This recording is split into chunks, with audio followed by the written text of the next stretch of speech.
예, 오늘 하나님이 우리에게 주시는 말씀 신명기 5장에 있는 말씀 우리 함께 같이 보도록 하겠습니다.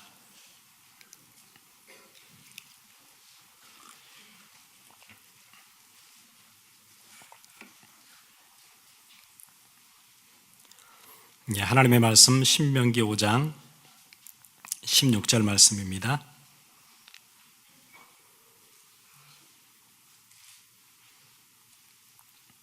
우리 함께 같이 읽도록 하겠습니다. 너는 내 하나님 여호와께서 명령한 대로 내 부모를 공경하라. 그리하면 내 하나님 여호와가 내게 준 땅에서 내 생명이 길고 복을 누리리라. 아멘. 예, 오늘 미국 전역 또 우리 한국에서도 마더스데이로 지키는 그런 날입니다. 일단 우리 어머니 되시는 여러분들께 일단 꽃을 한 다발 선물하도록 하겠습니다. 잠깐 띄워주시죠.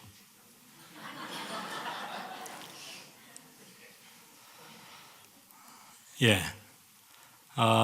그리고 오늘 예배 끝나고 식사하실 때는 우리 어머니들은 그냥 우리 OMC룸으로 그냥 가시면 돼요.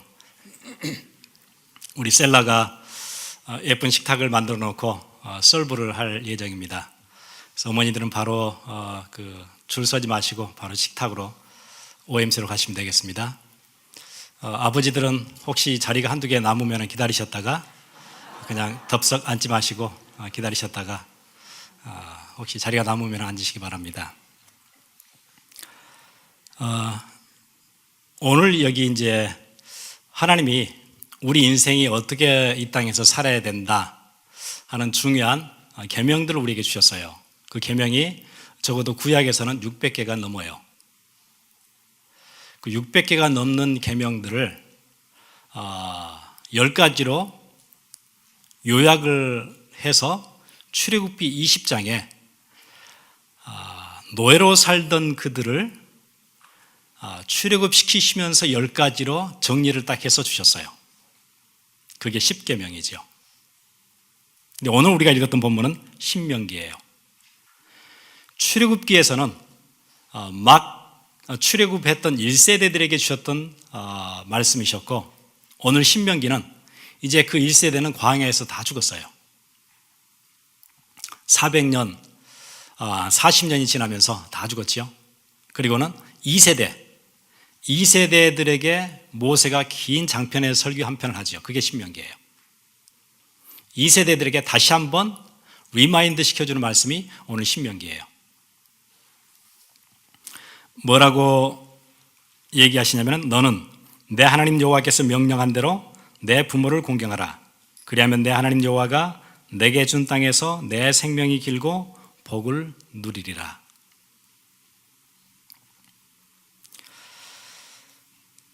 그 10계명은 이런 구조로 되어 있어요. 간단하게 두 파트로 되어 있어요. 1계명부터 4계명까지는 하나님에 관해서 하나님을 공경해라, 이름을 망령되게 하지 말아라, 우상 숭배하지 말아라, 이런 내용들이 있죠. 그리고 5계명부터 마지막 10계명까지는 인간들 간에 지켜야 될 도리에 대해서 설명하세요. 그러면서 가장 첫 번째로 내 부모를 공경하라, 그게 첫 번째예요. 모든 인간의 사는 삶의 도리 가운데 가장 으뜸되는 것은 부모 공경이다. 그렇게 하나님께서 우리에게 지혜도를 주셨어요. 그 틀이 무너지면은 우리의 인생 가운데 많은 어려움들이 올 거예요. 그런데 오늘 제목이 그렇게 되어 있죠. 약속이 있는 첫 계명. 첫 계명이라는 얘기는 첫 번째 계명이라는 얘기가 아니고 으뜸되는 계명, 그 얘기예요. 약속이 있는 으뜸되는 계명. 에베소서 6장이 그렇게 얘기하죠. 약속 있는 첫 계명이에요. 하나님을 공경하라, 우상 숭배하지 말라, 거기에는 약속이 따로 붙어 있지는 않아요. 도적질하지 말라, 간음하지 말라, 거짓 증거하지 말라, 여기에도 약속은 없어요. 약속은 딱 하나만 있어요. 10계명 전체에서 5계명에만 약속을 붙여주셨어요. 어떤 약속이죠? 오늘 나오죠. 이 땅에서 장수하게 돼요. 오래 살게 돼요. 만약에 너희가 부모를 공경하면 이 땅에서 장수하게 된다. 그리고는 이 땅에서 복을 받게 된다. 내가 너에게 복을 줄 거야. 부모를 공경하는 자에게는 내가 복을 줄 거야. 이런 약속을 붙여주셨어요. 그러면 1계명에서 4계명, 5계명에서 10계명까지의 10가지의 계명 중에 약속이 붙어 있는 계명은 딱 이거 하나예요. 그러면은 부모를 공경하라는 의미 말고도 더 중요한 의미가 있을 거예요. 왜 그렇죠? 그래서 마틴 루터는 여기에 이렇게 설명을 했어요. 왜 그러냐면은 하나님이 우리에게 하나님의 대리자를 주셨는데 그게 부모이기 때문에 그렇게 설명했어요. 하나님의 대리인. 우리가 하나님을 공경해야 되는데 우리 인간의 가장 근본이 하나님을 경외하는 건데 보이지 않잖아요, 하나님이. 그래서 대리인으로 우리 가정에다 부모를 심어 놓으셨어요. 어떻게 하나님을 공경할 수 있죠? 예, 부모를 공경하면 돼요. 그래서 이 계명에다가는 첫째 되는 계명이라고 얘기하고 약속이 있는 계명이라고 에베소서 6장에 또 그렇게 얘기해요.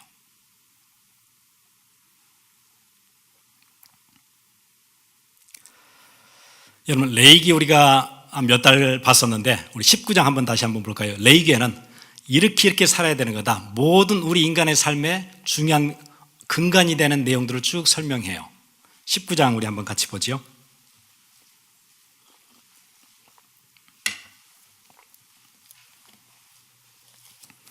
레위기 19장에 보시면은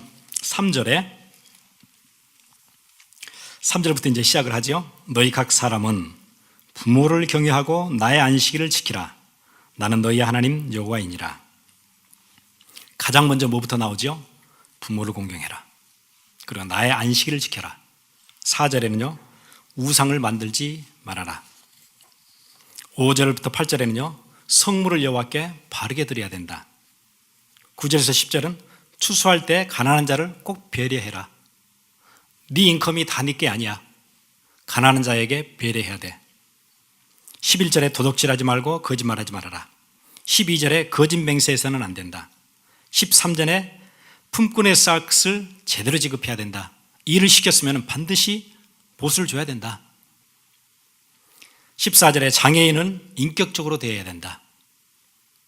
15절에 재판은 언제나 공정해야 된다. 16절에 이웃은 비방하면 안 된다. 17절, 18절에 이웃을 내 자신과 같이 사랑해라. 그 다음 노인을 꼭 공경해라. 외국인들에 대해서는 많은 배려가 있어야 된다. 경제활동을 할 때는 페어하게 해야 된다. 공정하게 해야 된다. 이런 여러 가지 삶의 법칙들을 얘기하면서 가장 먼저 뭐 얘기했죠? 부모를 공경해라. 그게 시작이다. 부모 공경, 안식일을 지켜라. 이걸 같은 선에다 두셨어요. 왜냐하면 부모는 하나님의 대리인. 3절에 그랬죠. 너희 각 사람은 부모를 경외하고 나의 안식일을 지켜라. 이걸 같은 선에다 두셨어요. 하나님을 경외하는 것이 부모를 경외하는 것이다. 그런데 세상은 이 하나님의 가장 중요한 계명을 우습게 알아요. 그러니까 그 전에 세익스피어도 그렇게 얘기했다 그러죠. 부모가 누더기를 입고 있으면 자녀들이 모르는 척하지만은 부모가 돈주머니를 차고 있으면 자식들은 다 효자가 된다. 그런 얘기를 했어요. 부모가 경제적인 능력이 없을 때는 아무도 거들떠보지 않지만은 돈주머니를 차고 있을 때는 다 효자가 된대요. 옛날에도 그랬던가 봐요. 지금도 마찬가지죠. 심지어 한국에는 부모를 버리는 일도 있었어요. 전에 거의 문화적으로 산에다 버리기도 하고요. 어른들은 그런 얘기 많이 들어보셨잖아요. 예. 지금은 없어졌냐면은 지금도 그래요. 지금 이제 조금 이제 발전됐죠. 요즘 이제 해외 여행을 가잖아요. 저기 남미나 저기 어디 동남아 여행 가서 놓고 와요. 요즘은 그렇죠.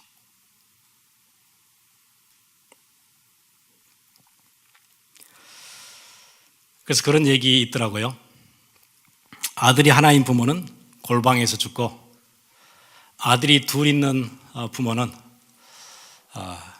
큰 집 갔다 작은 집 갔다 큰 집 갔다 작은 집 갔다 하다 길에서 죽고 그 다음에 딸이 있는 집은 고무장갑 끼고 죽고 아들 둘에 딸 있는 집은 길에서 고무장갑 끼고 죽는다.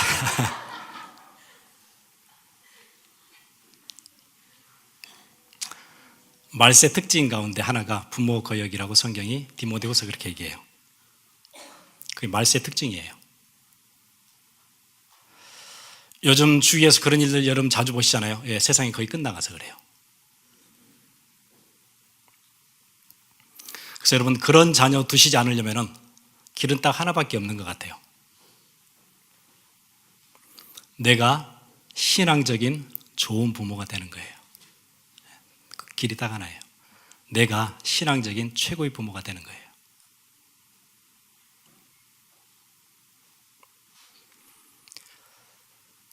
여러분 살면서 많은 사람들에게 이런저런 은혜 받을 수 있겠지만 가장 최고의 은혜는 우리를 낳아주신 부모, 어머니, 또 나를 길러주셨던 그 어머니, 그보다 더 큰 은혜는 없지요. 성경에서는 이게 가장 으뜸되는 약속이 있는 계명이라 그렇게 얘기해요. 우리 그렇게 해야 돼요. 근데 사람들 만나보면은 그렇지 않은 사람들 많아요. 지금 다 그게 무너져가고 있으니까. 그래서 어떤 자녀들은 원망 많이 해요 보니까요.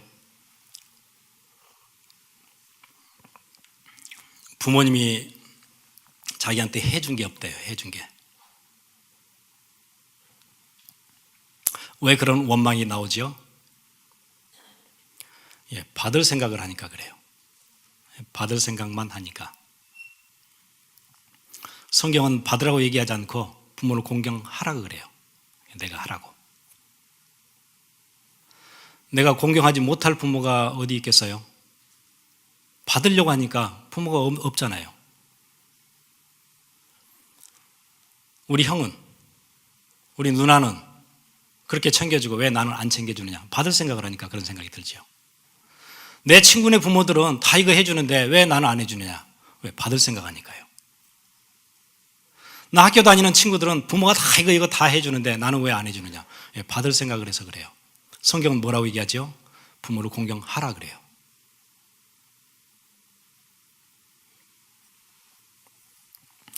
여러분 그래서 원망을 낳아요. 여러분 가장 우리가 사랑해야 되고 가장 은혜를 많이 입은 부모를 공경할 수 없으면은 거기서 원망이 생길 것 같으면은 그럼 세상에 원망하지 않을 대상이 어디 있겠어요? 그렇죠. 그럼 그 틀 가지고 어떻게 세상을 살지요? 직장에 가면 원망할 게 왜 없어요?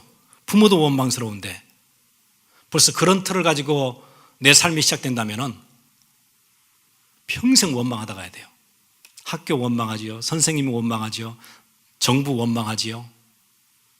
내 주위에 같이 일하는 사람 원망하지요. 반대로 감사는 감사를 낳아요. 거기서부터 감사가 회복되잖아요. 감사가 나와요. 그래서 그 뒤에 계명이 다 지켜지는 거예요. 으뜸되는 계명 지키면은 도둑질하지 말라, 거짓 증거하지 말라, 살인하지 말라. 그것들 다 지킬 수 있는 거예요. 그래서 그 계명에다가는 약속을 붙여주셨어요.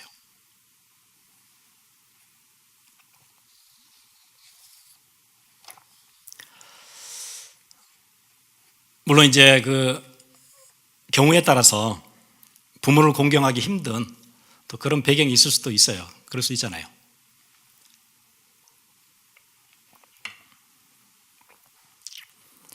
여러분 하려면은 부모가 살아왔던 배경을 좀 이해해야 되는 것 같아요. 이해하면 사랑을 시작할 수 있는데 이해가 안 된 상태에서는 그게 어렵거든요. 그래서 여러분 부모 세대를 이해해야 돼요. 살아왔던 삶의 배경들을 좀 이해해야 돼요. 우리 부모들이 살았던 상황은 정말 어려웠어요. 여러분 그거 아시잖아요. 사람이 살면서 가장 견디기 힘든 상황이 어디냐면은 전쟁이래요. 전쟁. 우리 인간이 살면서 겪을 수 있는 가장 처참한 상황이 전쟁이라는 상황이에요. 우리 부모 세대는 전쟁을 겪어왔어요. 거기서 살아남았던 세대예요. 가장 힘든 데서 살아남았죠. 혹은 그럴 수도 있어요. 식민지 살다가 전쟁 또 터져서 코리안 워, 그렇게 사신 부모들도 있어요. 그러면 생각해 보세요.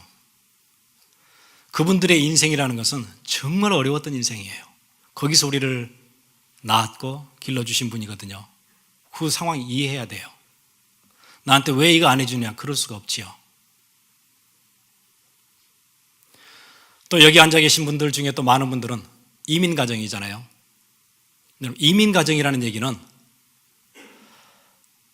굉장히 불리한 조건에서 경쟁을 해야 된다는 그런 얘기예요.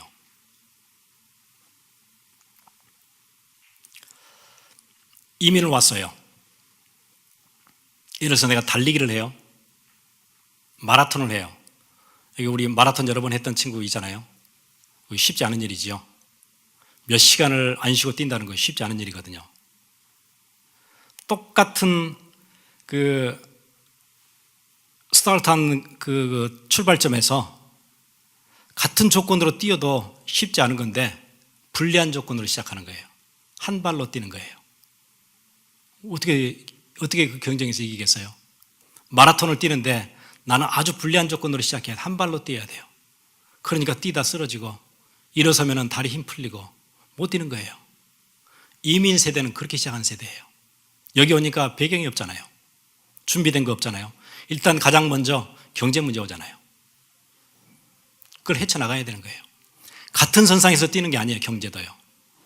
한 발로 뛰는 거예요. 그래서 어려워요. 심지어 한국에서 연봉이 억대 연봉을 받는 경우라도 미국에 오면은요 중산층도 안 돼요. 그 연봉을 받더라도 중산층도 안 돼요.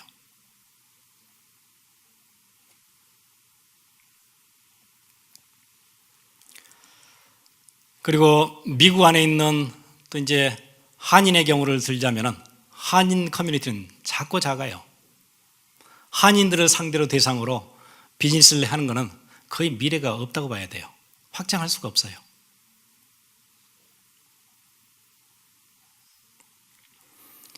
이제 그렇지 않고 주류 사회에서 제대로 일을 하려고 하면은 많은 준비를 해서 와야 돼요. 그렇죠. 언어도 편안해야 되고 그런 준비를 다 해서 이민 오느냐? 거의 대부분의 가정은 그렇지 않고 와요. 굉장히 불리하게 시작하는 거예요.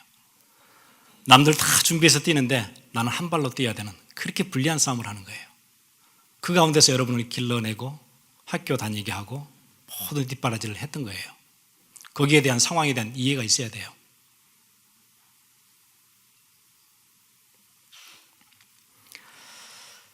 여러분, 보통 여러분의 부모 세대 이민자들의 그 비즈니스 현장은 그런 식이에요. 대개 그 오너들의 노동력을 뗄감으로 해서 계속 불이 꺼지지 않도록 뛰어야 되는 그런 식이에요. 여러분 부모들의 노동력이 유일한 뗄감이에요. 계속 떼야 돼요. 혼자 다 못하니까 누가 해야 되죠? 와이프가 같이 붙어야 돼요. 아이들도 학교 갔다 오면 계산대에서 같이 찍어야 돼요. 그래야 겨우 먹고 살 수 있어요. 그게 이민자의 삶이에요.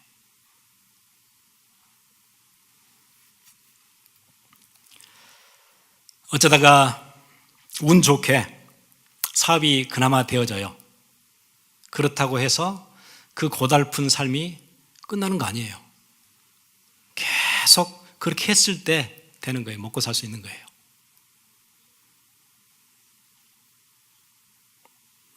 그러니까 속상한 일도 많겠지요. 힘든 일 많겠지요. 여러분 아버지라고 강한 것 아니에요. 아버지도 울어요. 속으로 가슴으로 울지요. 무게가 무거우니까. 헤쳐나가야 되는데 나는 불리한 조건으로 뛰니까 한 발로 뛰니까 그래 힘든 거예요. 그러니까 그런 고민 많이 하죠. 와서요. 내가 성급하게 이민 결정을 했는가? 내가 잘못된 선택을 한 건 아닌가? 그런 고민으로 뜬눈 세우는 날이 많아요. 아침에는 괜찮은 척하고 일어나지요. 그게 이민자의 생활이에요. 거기에 대한 많은 아쉬움, 후회, 미련 이런 걸 가지고 살아요. 그런데 돌아갈 수도 없어요. 돌아오기에는 너무 많이 왔어요. 너무 많이 왔어요. 이대로 갈 수는 없는 거예요. 어떤 분 저한테 그런 얘기 하더라고요. 너무 답답하다고. 목사님, 지금 상황 같으면 돌아가고 싶대요. 돌아가고 싶대요. 그런데요, 너무 많이 왔어요. 너무 많이 왔어요. 이제는 못 돌아가요. 그러니까 아파도 병원 갈 수 있는 상황이 아니잖아요. 여러분, 이민 막 와서 아프다고 병원 갈 수 있나요? 그런 상황이 안 돼요. 죽도록이라고 안 아프기를 바랄 뿐이에요.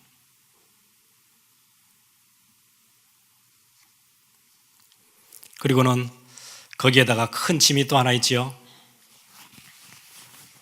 대부분은 놀라울 정도로 허술한 그런 법적인 절차를 통해서 미국을 온 그런 가정 많아요. 체류 신분 아무 준비 없이 와서 살다 보면 되지 않을까, 막연하게 그냥 온 거예요. 대부분은 언어를 다 준비해서 오는 것도 아니고 체류 신분을 다 마련해서 오는 것도 아니고 그런 가정 많아요. 그럼 거기에 큰 짐이지요. 벌써 내가 뛸 수 있는 공간이 이렇게 좁아졌잖아요. 한 발로 뛰는 데다가 뛸 수 있는 공간마저 없어요. 그러니까 모든 사고방식들이 소극적이 되어지는 거예요.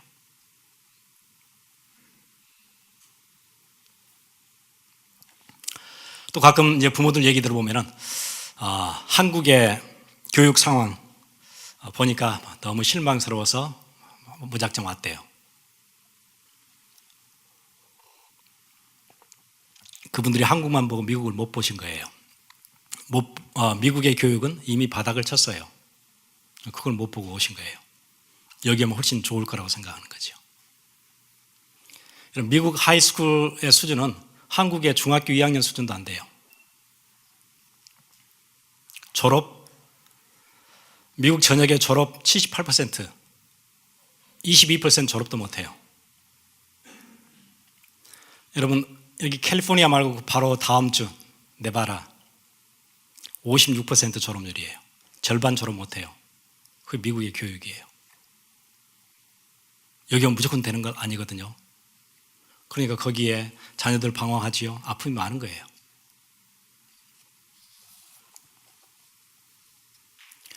어쩌다가 대학을 들어갈 수도 있어요. 기쁨도 잠시죠. 학비가 막 눈물이 쏙 빠지게 비싼 거예요.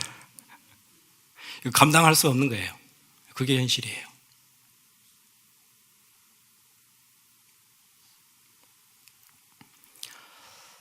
어느 나라나 어느 사회나 대학을 졸업하거나 대학원을 졸업하면 금방 취직이 되던 그런 시절은, 그런 나라는 요즘 거의 없어요. 졸업해도 쉽지 않은 거예요. 뭐만 남아있죠? 론만 많이 남아있는 거예요. 그거 풀어나가야 돼요. 부모와 자녀가 같이 풀어나가야 돼요. 이게 이민가정이지요. 문화적으로도 어려움은 똑같아요. 이렇게 살다 보니까 인생에 앞을 미래를 바라보는 시야가 좁을 수밖에 없어요. 어렵잖아요. 그러니까 일터, 집, 이제 교회 가는 사람들 교회, 그게 다예요. 생활의 공간이 그게 다예요.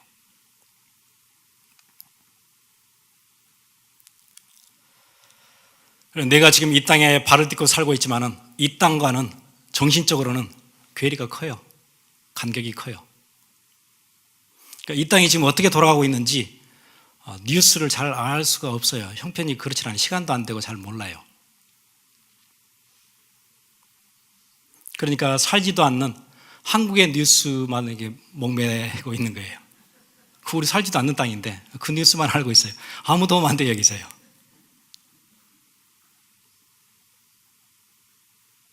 이런 모습을 보고 우리 2세대들은 한국 문화에 딱 갇힌 답답한 부모, 그렇게 보이는 거예요.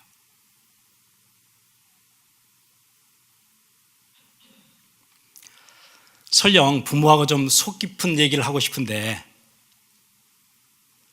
우리의 자녀들이 한국말이 잘 안 돼요. 부모가 영어가 안 돼요. 저는 처음에 미국 가서 LA는 좀 나았더라고요. 버지니아에 가서 그 어떤 집에 제가 며칠 있었던 적이 있었어요.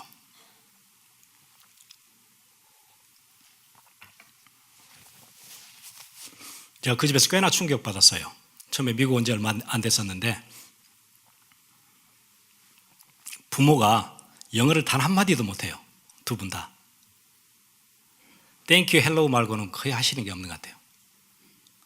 희한하죠. 얘들은 한국말을 한마디도 못해요. 그러니까 부모하고 자녀가 대화를 못해요. 아무 대화를 못해요.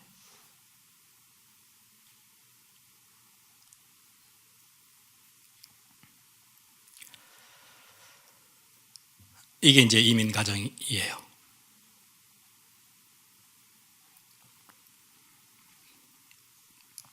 이제 그 자녀들이 결혼을 해서 자녀를 낳아서 그러면 손주가 되겠죠. 손주하고는 커뮤니케이션이 안 되는 확률이 100%예요. 또 간혹은 또 한국 사람 아닌 사람과 결혼하잖아요. 그럼 이제 정서적으로도 마음으로도 가까이 할 수가 없는 거예요, 이제는요. 신앙적으로는요, 우리 작년에 얘기 많이 했죠. 그렇게 살다 보니까 손해본 게 얼마나 많아요. 한 발로 뛰어야 되는데 그게 얼마나 억울하게 당한 일이 많겠어요. 교회 와서 이만큼도 손해보기 싫은 거예요. 완전 자기중심. 그러고 싶어서 그런 게 아니에요.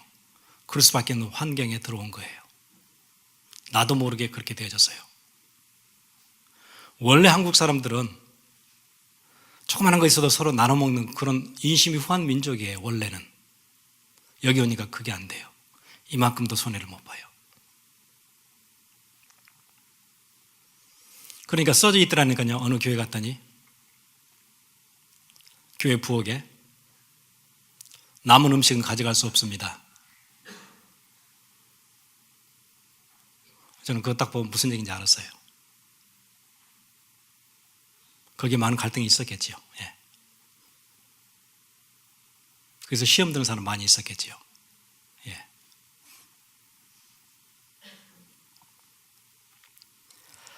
제가 지금까지 얘기했던 것은 보편적인 그냥 이민 가정의 얘기들이에요. 거기다가 개인적인 상황이 또 있잖아요. 개인적인 상황이 또 있어요. 가정이 깨어졌다든가, 가정에 어떤 중독의 문제가 왔다든가, 자녀 방황이 시작됐다든가, 또 다른 상황이 거기다 또 붙어요. 이걸 헤쳐나가야 되는 거예요. 이걸.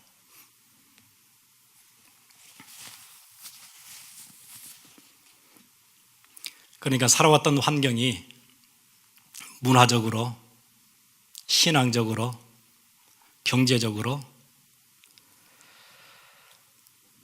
우리 부모들의 인성에 영향을 안 미칠 수가 없지요.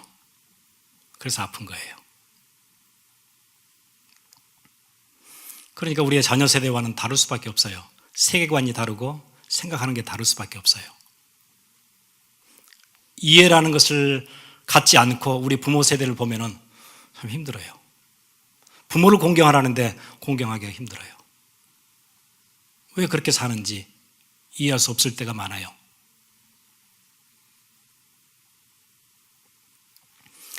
이 경쟁조차 힘든 이 어려움 속에서 우리를 길러내셨거든요.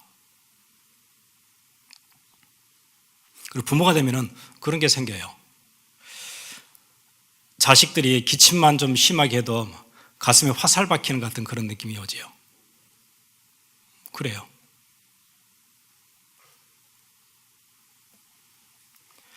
그리고 좀 아프면은 대신 아픈 게 훨씬 편하겠어요. 그런 마음이 들어요. 부모에게는 하나님께서 그런 마음을 주셨어요. 하나님이 원래 가지고 계시는 마음을 부모에게 조금씩 주신 것 같아요. 그러니까 그렇죠. 그래서 하나님의 대리인이에요. 부모는.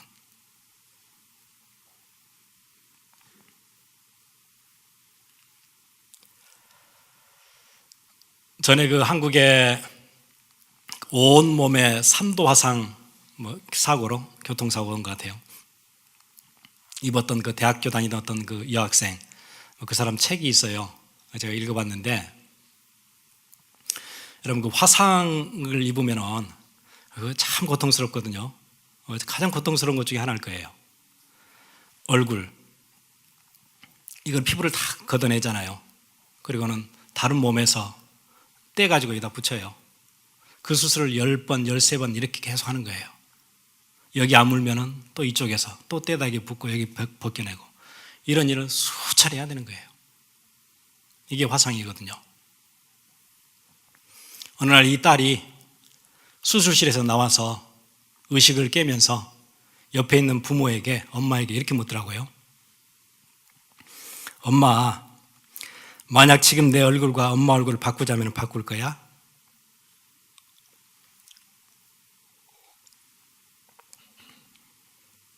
그랬더니 엄마가 그렇게 얘기하더라고요. 그럼 100번이라도 바꾸지.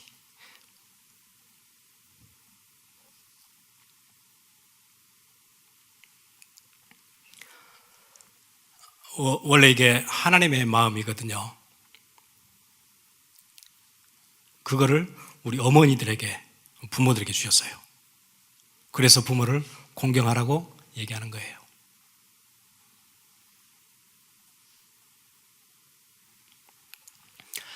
그래서 어머니의 사랑은 조건이 없다 그러죠. 무조건적인 사랑이에요. 하나님의 사랑과 비슷해요. 왜? 하나님이 그 마음을 주셨으니까. 그래서 어머니는 상식이 안 통해요. 제가 이렇게 살아가면서 보잖아요. 굉장히 지성인이고 굉장히 점잖으신 분인데 자녀에 관해서는 상식이 안 통해요. 그게 부모예요. 그냥 많이 봤어요. 분명히 그분 다 알거든요. 순서에 따라서 이렇게 그 자리에 가야 돼요. 그런데 갑자기 저한테 찾아와서 자기 자신 거기다 넣어달래요. 기다려야 되잖아요. 상식이 안 통해요. 그분이 굉장히 지성인이거든요. 그런데 자녀에게는 상식이 안 통하더라고요.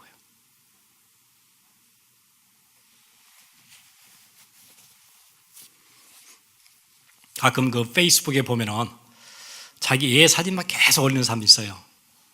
얼마 전에도 보니까 막 자기 애가 뒤집었대요. 기가 막히게 뒤집었대요.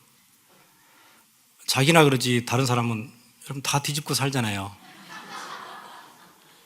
여러분 애가 크면은 다 뒤집고 걸음마도 하고 다 그렇게 사는 거죠. 여러분 70억이 다 걸어 다니는 거예요. 밖에 나가면은. 그거를 사진에 올리고 그럴 필요 없지요. 그 상식 아니에요? 그런데 엄마는 그게 아니에요. 우리 애가 뒤집었대요. 처음으로. 그거를 소셜 네트워크에 알리고 싶은 거예요. 그게 부모예요. 하나님이 그렇게 하셨잖아요. 내가 모든 민족 중에 너희만 알았나니. 이스라엘을 향해서 그렇게 얘기하세요. 모든 민족 중에 내가 너희만 알았나니. 다른 민족이 있는지도 몰랐었대요. 우리를 향한 하나님의 사랑이에요.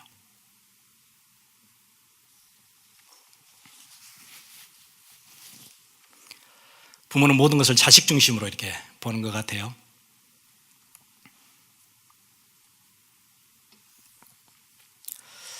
전에 제가 뉴스 하나를 보게 됐어요. 이제 꽤 오래된 얘기인데요. 그 한국에서 군대에서 그 사고가 생겼어요. 어떤 군인이 자기 상관 둘을 총을 쏴서 죽였어요.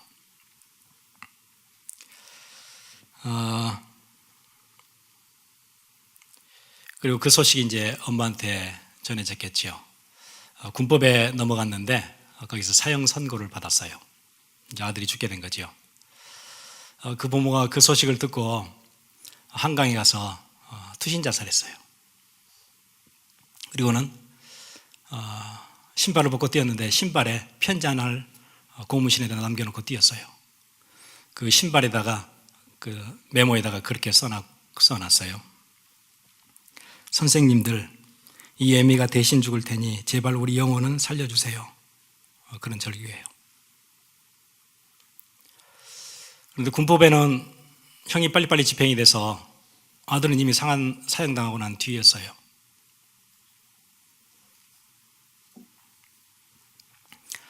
그게 이제 부모인 것 같아요.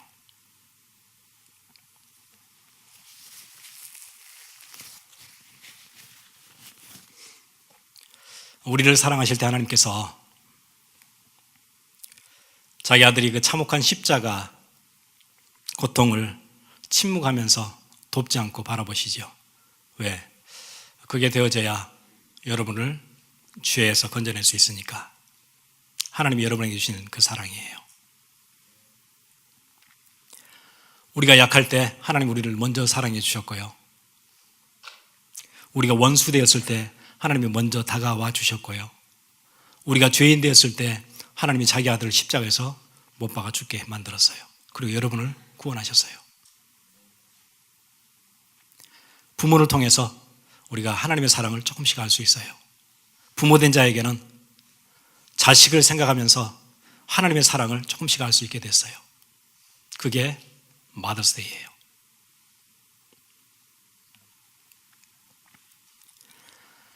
그래서 그 사랑을 받은 우리는 하나님의 대리자인 부모의 여러분 남은 생의 노후 여러분들이 책임져야 돼요. 삶에 걱정하지 않도록 여러분들이 모든 필요 편의 다 제공해야 돼요. 그러기 위해서 여러분 미래를 놓고 기도하세요. 공부도 열심히 하세요. 성공해야 돼요. 그래야 세계 보험할 수 있고 그래야 여러분의 노후, 부모님들의 노후 책임질 수 있어요. 같이 기도하겠습니다.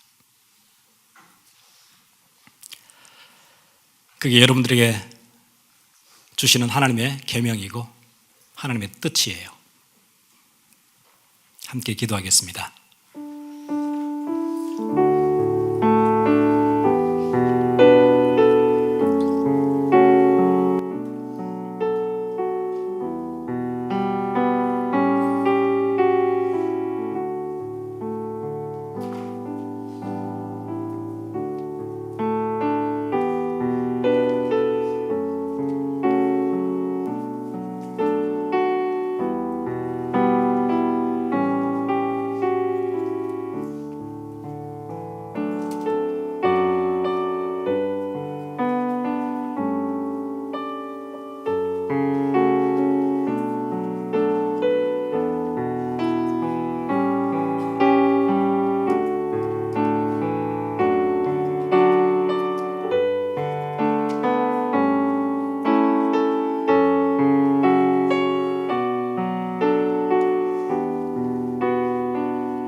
주 나의 힘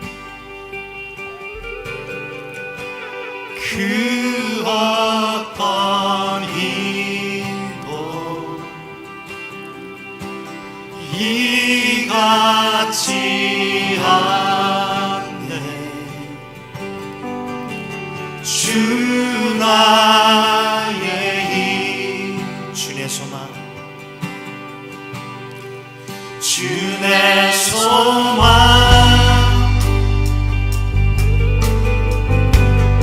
어떤 소망도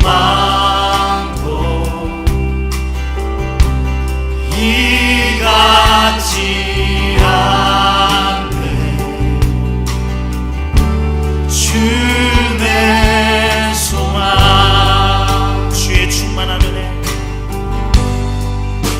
주의 충만한 은혜 주 이름의 능력이 나를 들어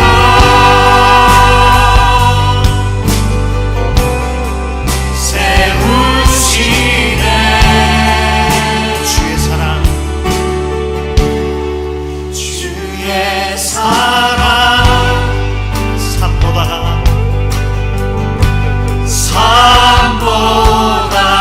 강하고 바다보다 깊어 바다보다 깊어 주의 사랑 주의 사랑 주의 사랑 주의 사랑 산보다 강하고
하나님, 그리스도 안에서 이 사랑받은 우리가 하나님의 대리자로 세우신 귀한 우리의 부모에게 공경하는 또 새로운 마음, 하나님 말씀을 통해 주셔서 감사합니다. 우리 많이 부족하고 연약했지만은 하나님이 주신 은혜를 따라서 다시 우리 부모를 기억하고 공경하는 또 새로운 시작이 되어지도록 주께서 함께 해 주옵소서. 많은 사랑을 서로 나누고 또 부모된 자에게는 우리의 자녀들과 함께 많은 사랑과 교제와 친밀함 나누는 하나님이 주시는 귀한 축복 속에 들어가는 새 시작이 되도록 주께서 은혜를 더해 주옵소서.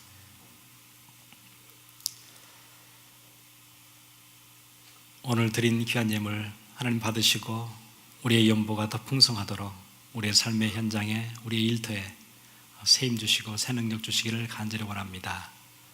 또한 많은 문제로 지치고 마음 상하고 어려운 우리 부모 세대에게 하나님 힘 주시고 위로 주시기를 간절히 원합니다. 그 어깨에 무거운 짐들 덜어주시고 그 흐르는 눈물 닦아주시고 그 들썩이는 어깨에 하나님께서 세임 주시기를 원합니다.